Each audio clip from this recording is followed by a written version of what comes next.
Nous sommes des investisseurs immobiliers, mais nous avons aussi des familles. Et dans cette vidéo, on va aborder un sujet qui est très peu répandu sur Internet parce que c'est vrai, on aime gagner de l'argent. Mais aujourd'hui, on va parler du fait de pouvoir mettre son logement de façon gratuite à disposition d'une personne de notre famille, d'un membre de notre famille, d'un ami proche.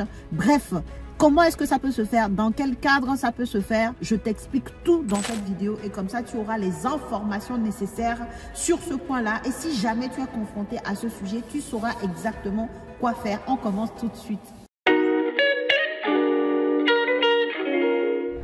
Bonjour à toi et bienvenue sur cette chaîne destinée à l'investissement immobilier. Je suis Céline Médéou, épouse d'Orido. Je suis une immopreneur, une personne qui fait du business avec l'immobilier. Et c'est ce que je t'apprends à faire au travers des contenus sur cette chaîne, également au travers de mes formations et de mes accompagnements. Si le sujet t'intéresse, que tu ne l'as pas encore fait, abonne-toi à la chaîne et active ta cloche de notification pour ne pas rater les futures publications. Et la deuxième chose, tu regardes en bas de description de cette vidéo, tu trouveras ton lien pour aller télécharger ton cadeau de bienvenue, les 10 commandements de l'investissement immobilier rentable. Et si tu as un projet immobilier qui te tient à cœur en cette année 2025, que tu veux qu'on t'aide à réaliser, mon équipe et moi, on est là pour ça. Depuis 2021, j'accompagne des personnes à investir dans l'immobilier. J'ai jusque-là accompagné plus d'une centaine, plusieurs centaines de personnes formées et accompagnées à l'acquisition de leurs biens immobiliers rentables. Donc, si tu souhaites qu'on puisse échanger là-dessus, tu prends rendez-vous avec nous. Le lien se trouve soit en premier commentaire de cette vidéo ou alors dans la barre de description de cette vidéo.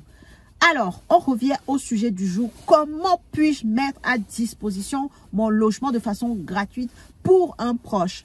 Alors, dans quel cas souvent on voit cela? Ça peut être parce que tu es investisseur et ça sera mon cas. Hein. C'est pour ça que j'aborde cette vidéo. Si tu ne me connais pas depuis longtemps, je suis maman de 2 enfants. J'ai 2 garçons qui sont en train de grandir par la grâce de Dieu et qui vont continuer à l'être. Peut-être que demain, ils seront amenés à aller dans une autre ville. Peut-être que demain, ils vont rentrer dans la vie active. Et j'aurai des biens, c'est qui est sûr et certain, vu comment je me prépare, j'anticipe les choses.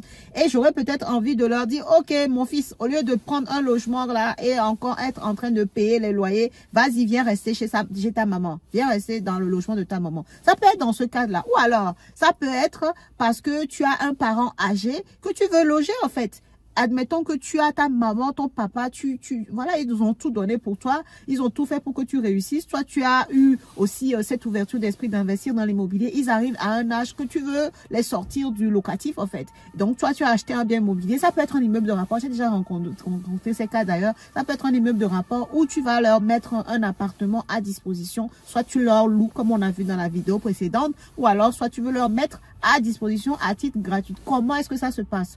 Ou alors, l'autre cas qu'on peut voir, c'est que tu as un ami qui a des difficultés, peut-être une amie, par exemple, un ami qui est en plein divorce ou qui a vraiment des galères avec son conjoint, sa conjointe. Toi, tu as un bien disponible et tu te dis, bah ok, pour l'instant, comme elle est en difficulté, elle a des problèmes de couple, alors je vais lui mettre à disposition ce bien-là. Ou alors, c'est juste que la personne a des problèmes financiers et toi, ton bien est là et tu te dis, bon, une action, entre guillemets, caritative, mais en même temps où tu restes focus, tu n'es pas embrouillé pour pas avoir de problème après. Comment on fait ça? Comment on met son bien à disposition de personnes qui nous sont proches de façon gratuite, mais en même temps encadrant les choses? Alors, la première question que tu peux te poser, est-ce que c'est légal de le faire? La réponse est oui, clairement. En France, aujourd'hui, tu peux décider de mettre ton bien à disposition de façon complètement gratuite à une personne qui t'est proche.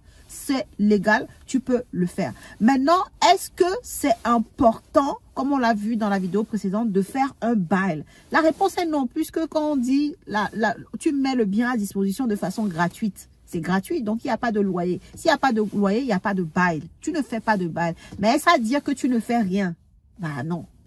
Ça veut dire simplement que tu ne fais pas un document qu'on a sous la loi 89, depuis 89, on a une trame de bail, de location. C'est pas celle que tu vas suivre puisque tu ne fais pas une location à proprement parler. Tu mets à disposition à titre gratuit, d'accord? Donc, tu ne fais pas un bail à proprement parler, mais tu fais une convention de mise à disposition de ton bien de façon gratuite avec la personne. Et cette convention ressemble un peu à un bail. Parce que dans la convention écrite, tu vas pouvoir y mettre la durée de location, tu vas mettre également qui s'occupe de quoi. Parce que toi, tu es propriétaire, tu vas continuer à payer ta taxe foncière, par exemple. Mais si, admettons, la personne doit payer la taxe d'habitation parce que, soi-disant, ça pourrait revenir ou pas. Bon, le gouvernement, tu sais, ils disent plein de choses. Mais admettons que ça revienne, cette taxe d'habitation-là. Bah, en fait, si c'est le locataire, enfin, le locataire, la personne qui occupe à titre gratuit ton logement, qui doit l'occuper, alors il faut pouvoir l'écrire noir sur blanc dans cette convention-là.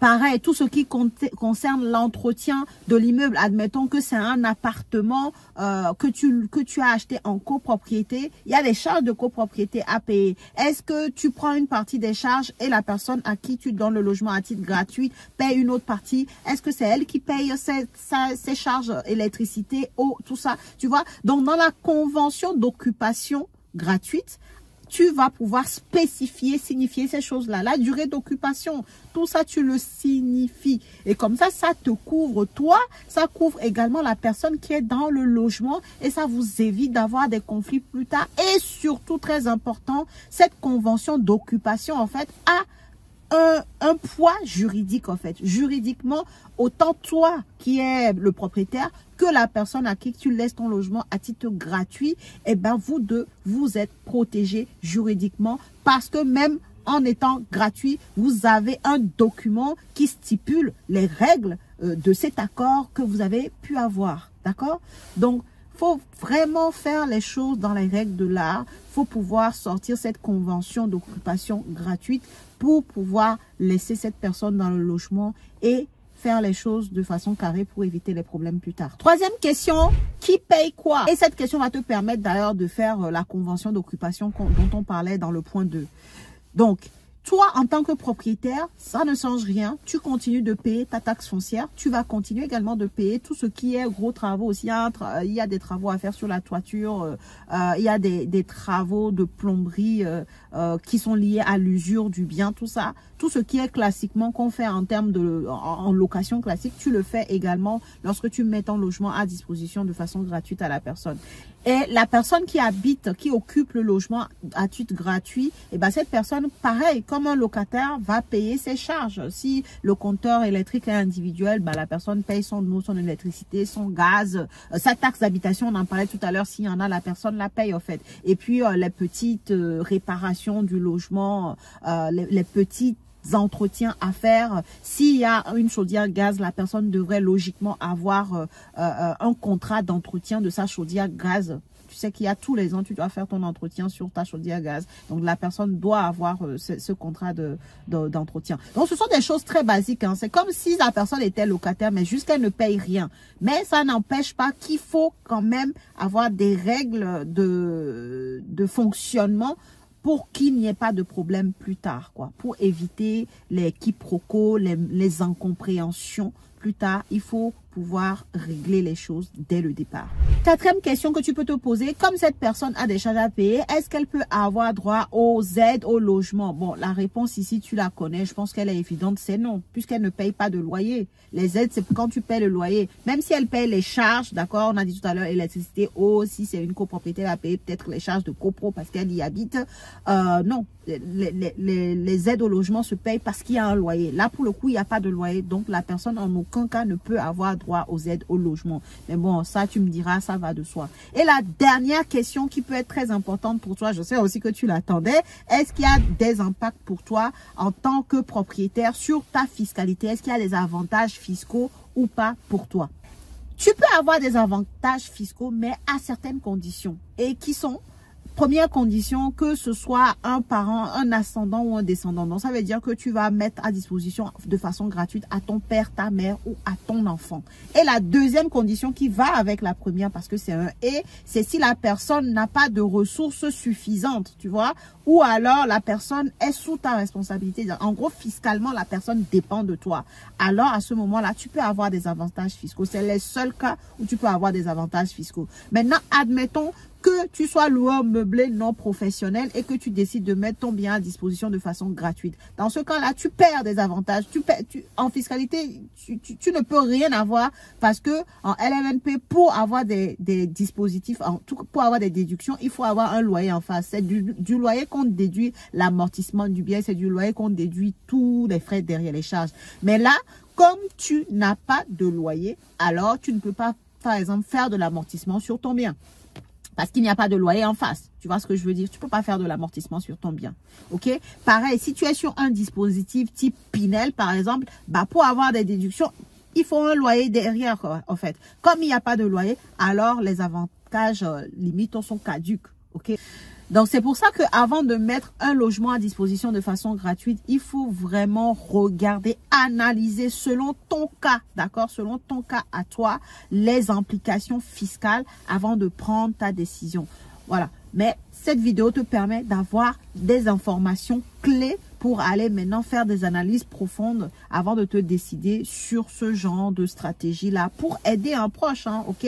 Mais en même temps, tu cadres les choses, comme j'ai dit, avec une convention d'occupation. Voilà, tu fais les choses légalement pour être propre et pour être serein pour la suite. Voilà ce que je vais te dire dans cette vidéo. Si elle t'a plu, je t'invite à la liker, à la partager. Et moi, je te dis à la prochaine vidéo.